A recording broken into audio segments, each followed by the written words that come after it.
यह कहानी वेस्ट बंगाल के एक छोटे पुराने गांव शांतिपुर की है, जहां आज भी लोग रात होते ही दरवाजे बंद कर लेते हैं। करेला हवेली का साया।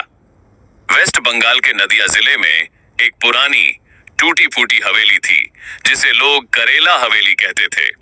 अजीब नाम था, पर उससे भी अजीब उसकी कहानी। गांव के बुजुर्ग कहते थे कि वहां एक करेला जैसी कड़वी आत्मा भटकती है, जो इंसानों के मन की कड़वाहट को पहचान लेती है और फिर उन्हें कभी वापस नहीं आने देती। कोई भी उस हवेली के पास शाम के बाद नहीं जाता था। एक दिन कोलकाता से आया 17 साल का लड़का राहुल अपने नाना के घर छुट्टियां बिताने आया। उसे भूत प्रेत की कहानियों पर बिल्कुल यकीन नहीं था। जब उसने करेला हवेली के बारे में सुना तो वह हंस पड़ा। ऐसी बातें सिर्फ डराने के लिए होती हैं, उसने कहा। उसके दोस्त बापी ने डरते हुए कहा, मत जाना वहां भाई। जो गया वो लौटा नहीं। पर राहुल का मन और ज्यादा जिज्ञासु हो गया। उस रात करीब 10 बजे राहुल चुपके से घर से निकला और हवेली की तरफ चल पड़ा। हवेली गांव से थोड़ी दूर घने पेड़ों के बीच थी। जैसे जैसे राहुल पास पहुंचा, हवा ठंडी और भारी होती गई। हवेली के टूटे दरवाजे खुद ब खुद हिल रहे थे, जैसे कोई उसे अंदर बुला रहा हो। राहुल अंदर गया। अंदर बहुत अंधेरा था। दीवारों पर पुराने धूल से ढके चित्र लगे थे।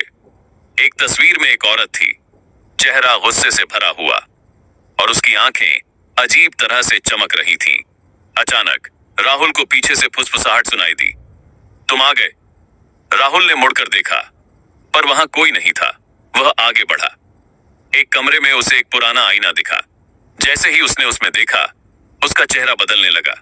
उसके चेहरे पर गुस्सा, जलन और नफरत की झलक दिखाई देने लगी, जैसे उसकी सारी छुपी भावनाएं बाहर आ रही हों।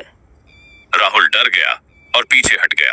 तभी अचानक कमरे का दरवाजा जोर से बंद हो गया और आईने के अंदर से वही औरत बाहर निकल आई।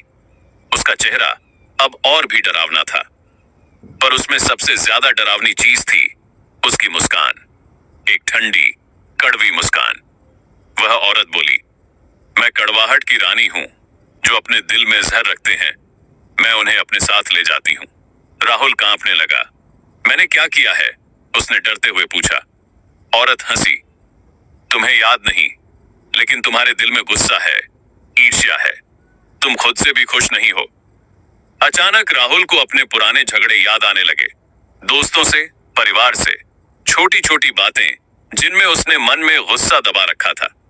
हवेली जैसे उसकी हर भावना को पढ़ रही थी। औरत धीरे धीरे उसकी तरफ बढ़ने लगी। कमरे की दीवारें सिकुड़ने लगीं और हवा भारी हो गई।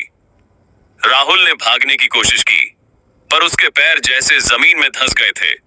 तभी उसे अपनी नानी की बात याद आई। डर से नहीं, अपने दिल की सच्चाई से लड़ना। राहुल ने आंखें बंद की और जोर से कहा, मैं गलत था, मैं सबको माफ करता हूं, और खुद को भी। अचानक सब कुछ रुक गया।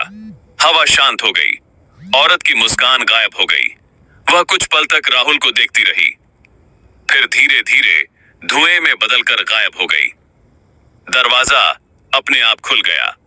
राहुल भागकर हवेली से बाहर निकला। जब वह घर पहुंचा तो सुबह हो चुकी थी। उसने किसी को कुछ नहीं बताया, पर उसके व्यवहार में बदलाव आ गया। अब वह गुस्सा नहीं करता था, सबके साथ प्यार से बात करता था।